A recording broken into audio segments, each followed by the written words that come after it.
Hello dear viewers, আসসালামু আলাইকুম রহমতুল্লাহ। দেখুন, প্রথমে যে মাংসটি দেখেছেন সেটাই আমরা খরিদ করেছি। আজকে চলে এসেছি বাহরাইনের রিপ মল মার্কেটে। এখান থেকে আমরা কোরবানির মাংস সংগ্রহ করার জন্য এসেছি, তাই একটা মাংস তো আমরা নিয়ে নিয়েছি। আর চিন্তা করলাম আপনাদের সাথে একটু শেয়ার করি। আপনাদের কারো যদি ভালো লাগে এখান থেকে এসে নিয়ে মাংস নিতে পারেন। এখানকার মাংসগুলো ফ্রেশ পাওয়া যায়। এই যে দেখুন, মাংসের এক একটা কোয়ালিটির বনসগুলা বা এক একটা অঙ্গ প্রত্যঙ্গ আলাদা আলাদা প্রাইজে বিক্রি করা হয়। আর এখানে দেখুন মাটন, যে মাটনগুলা এক একটা লেগ পিস সুন্দরভাবে সাজিয়ে রাখা হয়েছে। আর এখানে হচ্ছে মাংসের কিমা এবং কি মাংসের বিভিন্ন সাইজ করা মাংসগুলোকে আলাদা আলাদা প্রাইজে বিক্রি করা হচ্ছে।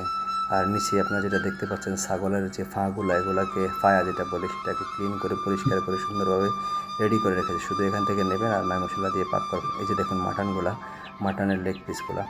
তো আমাদের দেওয়া সমস্ত ভিডিওগুলো আপনারা সবার আগে পেতে আমাদের পেজটি লাইক, কমেন্ট, শেয়ার এবং সাবস্ক্রাইব করে রাখবেন, যাতে করে আমাদের দেওয়া সমস্ত ভিডিওগুলো সবার আগে আপনি পেয়ে যান। ধন্যবাদ সবাইকে আমাদের সাথে থাকার জন্য। এতক্ষণ আসসালামু আলাইকুম রহমতুল্লাহি ওয়া বারাকাতুহু।